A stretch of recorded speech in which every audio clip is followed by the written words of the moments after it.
Come in, that's mine. The whole gang. 80 cành, lấy chuồn đó. 80 cành lấy chuồn đó.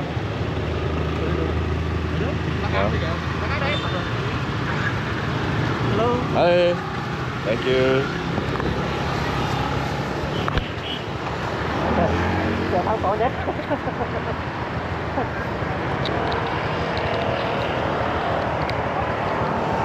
Yeah. Is that alright? I can't see.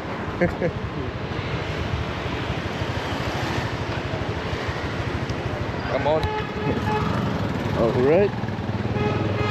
Da Nang, or Da Nang, is the fifth Yes, largest city in Vietnam by municipal population. IT lies on the coast of the western Pacific Ocean of Vietnam at the mouth of the Han River and is one of Vietnam's most important port cities. As one of the country's 6 direct controlled municipalities, it falls under the administration of the central government.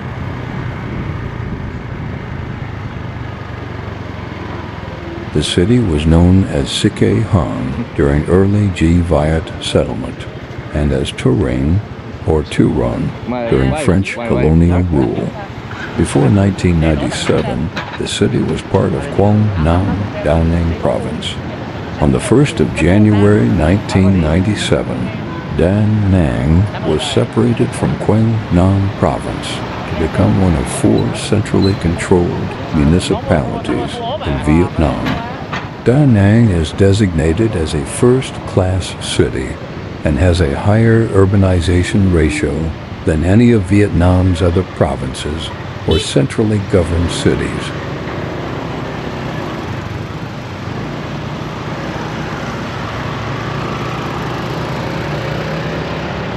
Da Nang is the commercial and educational center of central Vietnam and is the largest city in the region. It has a well-sheltered, easily accessible port, and its location on National Route 1 and the North-South Railway makes it a transport hub. It is within 100 kilometers, 62 miles of several UNESCO World Heritage Sites, including the Imperial City of Huc, the Old Town of Hia An, and the Mi Huy Assam ruins.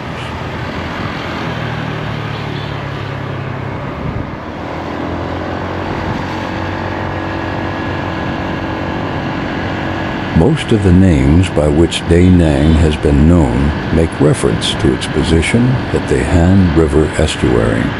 The city's present name is generally agreed to be a Vietnamese adaptation of the Cam word Da Nang, which is translated as opening of a large river. A map of Annam, drafted by Alexander de Rhodes, Ca Han, appears along the coast. Other Chamic sources with similar definitions have been proposed. In Rasara, a researcher specializing in Kampa suggests Da Nang is a variation of the Cam word Dak Nang. Sakaya, another Kampa researcher, claims a connection with the Rag Lai word Daning, meaning river source.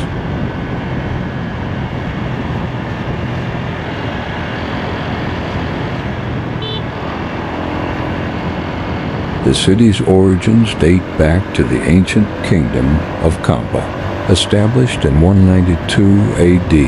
At its peak, the Cam sphere of influence stretched from Huc to Vung Tau. The city of Indrapura, at the site of the modern village of Dong Duan, Quang Nam province, about 50 kilometers, 31 miles from Da Nang, was the capital of Kampa from about 875 to about 1000 AD. Also, in the region of Da Nang were the ancient Cam city of Singapore, City of the Lion.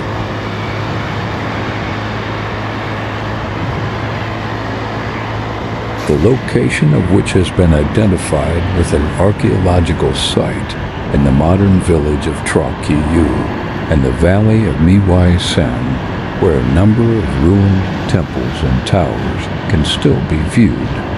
In the latter half of the 10th century, the kings of Indrapura came into conflict with the BoFaat, who were then based at Ho Luos near modern Hanoi.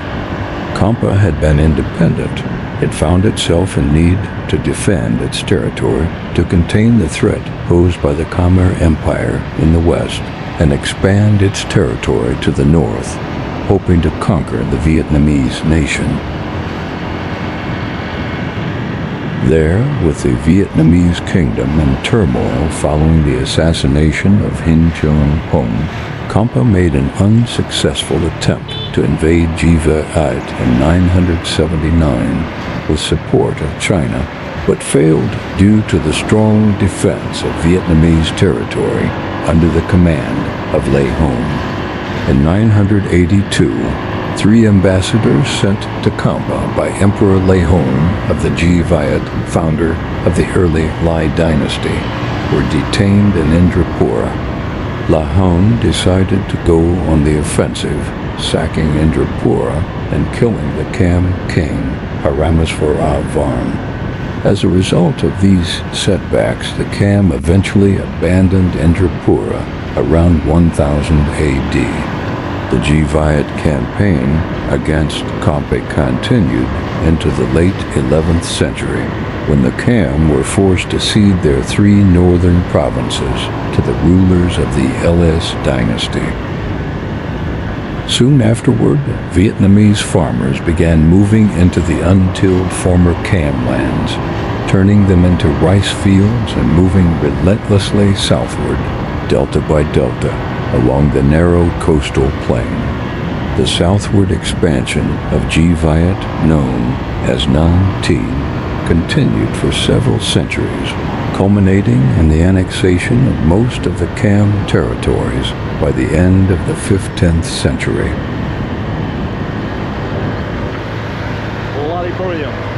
Towering above the ground on the Sintra Peninsula in the Monkey Mountains of Da Nang, Vietnam is the magnificent statue of the Lady Buddha, Neng Phet Ba Quan Em in Vietnamese, or Statue of the Goddess.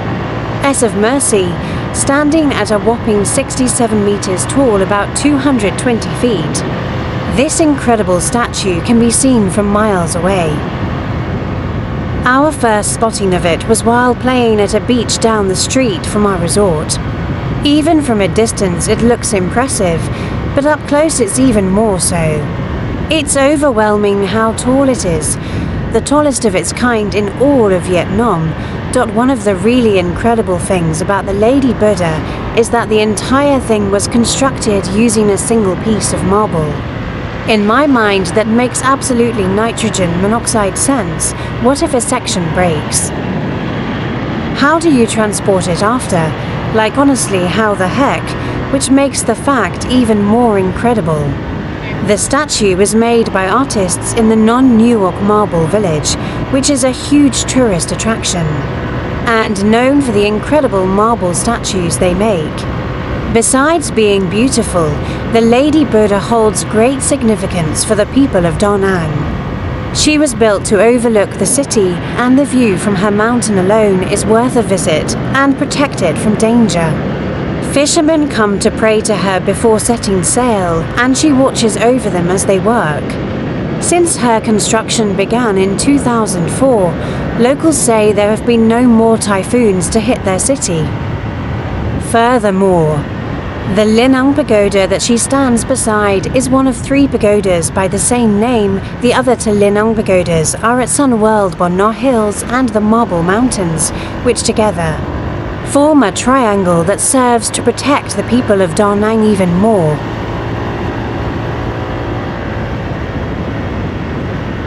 By this point, you might be thinking, but where are all the monkeys? The Lady Buddha sits right by the Monkey Mountains, after all. Well, according to my friend at Loving Life More, there are actually monkeys in the Monkey Mountains. Unfortunately, it was so hot when we visited that the monkeys were all taking refuge in the cover of the trees, rather than coming out to play with us.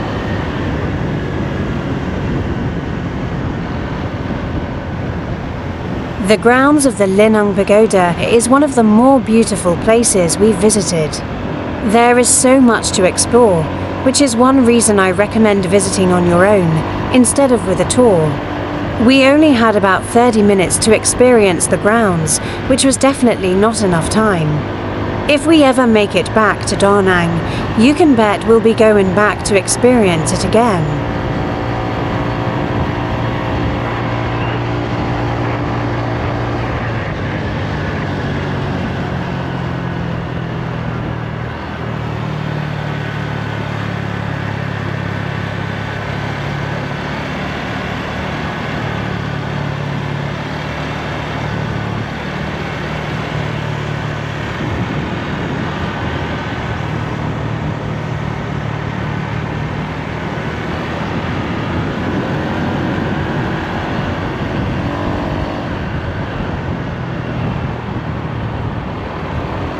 One of the first Europeans to visit Da Nang was Portuguese explorer Antonio de Faria, who anchored in Da Nang in 1535. Faria was one of the first Westerners to write about the area, and through his influence, Portuguese ships began to call regularly at Hainan, which was then a much more important port than Da Nang. Throughout the 17th and 18th centuries, French and Spanish traders and missionaries regularly made landfall at Hainan, just south of Kong-Tem. An American, John White, arrived at Da Nang, then called Turon, on the 18th of June 1819 in the brig Franklin of Salem, Massachusetts, and was advised that the country was recovering from devastating wars, and that what little goods had been produced in the area was already allocated. Lady Buddha is a 67 meters tall statue in Linang Pagoda, Sumatra Peninsula. It's known as Tuong Phat Bok Quan Am in Vietnamese, or Statue of the Goddess of Mercy. Thanks to its height, this work became the tallest of its kind in the country. Not only being a statue, Lady Buddha is a temple also, because each of its 17 floors houses 27 Buddha statues for worship. A 2-meter Great Buddha statue is placed in the head. Local people call Buddha in Buddha to describe the characteristic on the 1st and 15th days of every lunar month. Locals come here to pray and seek peace of mind. Lady Buddha is the goddess of mercy who is believed to see, hear and sympathize cries of people in the world. Her right hand holds a water vase containing nectar of life and a willow branch in her left hand, used to sprinkle the nectar on the prayers. For fishers, she also is a patron saint who follows, gives fortune and saves them on the sea. That's why they come to pray before setting sail. Standing on a blooming lotus, this perfect depiction faces the city, aiming to shelter its citizens from disasters. Locals have been believing that since her presence, typhoons don't hit their hometown. In a wider view, as a part of the third Linang Pagoda, itself and two other temples in Bon No Hills and Marble Mountains create a triangle. Once again, that fences bad things to locals. And it fell down. Oh, got it. Oh.